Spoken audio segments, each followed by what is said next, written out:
And here's what really sets the Steam Deck apart from its competition. Valve didn't ship a perfect product. They shipped something that I didn't want it to be true. I really didn't. But at the end of the day, I do have to face the facts. I wanted the Switch 2 to be the next step in handheld gaming. I wanted it to dominate the Steam Deck and just do everything right that it did wrong. But as time goes on, it's clear to me that the internet was right this whole time. The Steam Deck is just simply better than the Switch 2. Even though it had so much potential to do the right things, it just didn't. And Valve literally did nothing, and they still won. So let's get into why I think that the Steam Deck is still better than the Switch 2, even though it's damn near 3 years older than the Switch 2. Firstly, I was actually really hyped for the Switch 2, like more hyped than I should be. Like I put so much faith in Nintendo that they would, make sure that this thing is a success. And I don't know what I could say about that, but then Nintendo came out, or not came out, but quietly made sure that third-party developers cannot develop for their system unless they're given the go-ahead from Nintendo themselves. There's still third-party developers out there that can't make Switch 2 editions of games that existed on the Switch 1 or port their new games onto the Switch 2 for whatever reason Nintendo deems valid, So that pretty much killed it for me. And when you compare that to the Steam Deck's library of just generations of like any game from any console on top of the new releases that just work on it, or you could like make it work. And then on top of that, the classic Nintendo titles that Nintendo just refuses to release, whether that be through expansion passes or remasters or whatever. Things like Zelda Zelda Wind Waker, games like that, and many other Nintendo classics are already available on the Steam Deck, and they're not available on the Switch 2. On top of that, you got PS2 stuff, PS3, GameCube, DS, Xbox, all types of games from each and every console era just available. It's good to have options, of course. May not use all of them, but it's good to have it there. And then in general, when there's a game available on both platforms, on the eShop and on Steam, it's really hard to justify buying it on the Switch 2 versus on the Steam store, because one, it's just more consumer friendly. Two, the Steam Deck is a lot more comfortable to play. Even if the game is the same price and runs the same on both consoles, I'm going to pick it on the Steam Deck because it's just a lot more comfortable to play in general. They really messed up with the joysticks on the Switch 2, and that just makes it not a great experience in the slightest when you're comparing it to the Steam Deck. Games like Vampire Survivor and like if Megabonk ever came on to the Switch 2, I don't think I would play a game like that just because it's so uncomfortable. And then just in general, they tend to run better on the Steam Deck. Like Hades, for example, could run at 60 FPS full resolution, whereas I do have it on the Switch 2 and it's running at 720p, I think 30 FPS, which is crazy because that's not even an intense game like that. So there should be no reason for that game to be running at that level, except for the fact that Nintendo kind of sabotaged it in a way, which is just ridiculous. Now, as far as the Portal goes, I actually really love my Portal, but there's a few things that the Steam Deck does better, slightly or majorly, that just kind of change the entire experience. One, just in general, the connection is more stable. I think it runs like a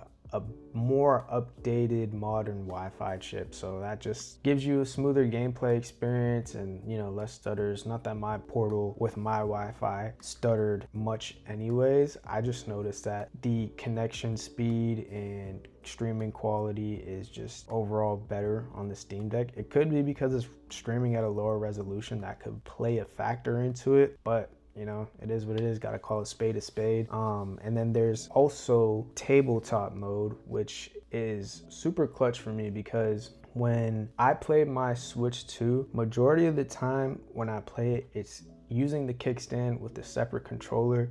And I wish that I could do that with my Portal so badly, but you just can't connect a Bluetooth controller to your Portal at all. It just does not work. But you can with the Steam Deck. So I could remote play a PlayStation 5 game onto my Steam Deck and connect my PS5 controller to my Steam Deck and prop it up the same exact way that I would a Nintendo Switch 2 and play in that experience.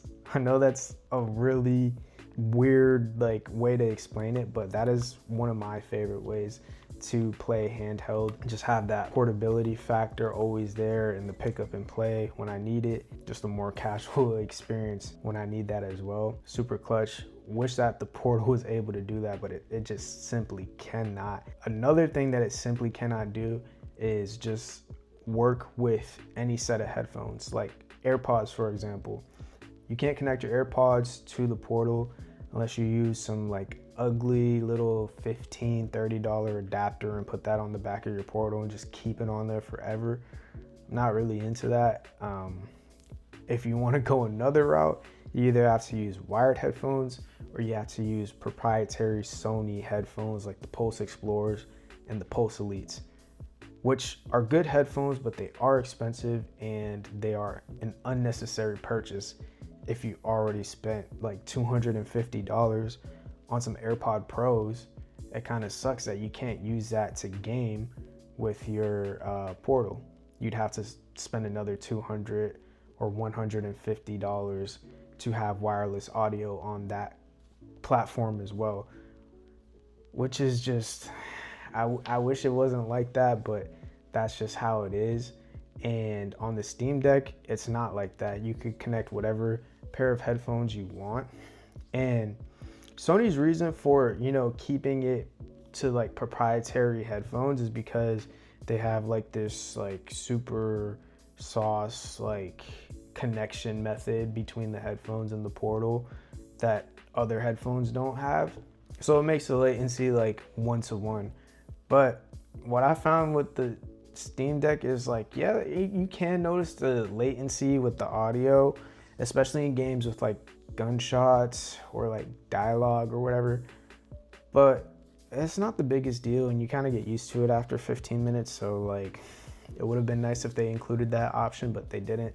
Anyways, moving on, I feel like the battery life on the Steam Deck is just straight up better. Sometimes I get like 6 hours of remote play on that, and I'm just comparing the remote play because I know that the Portal cannot run games natively like the Switch 2 and the Steam Deck can. So I'm just strictly comparing like the remote play experience between these two devices.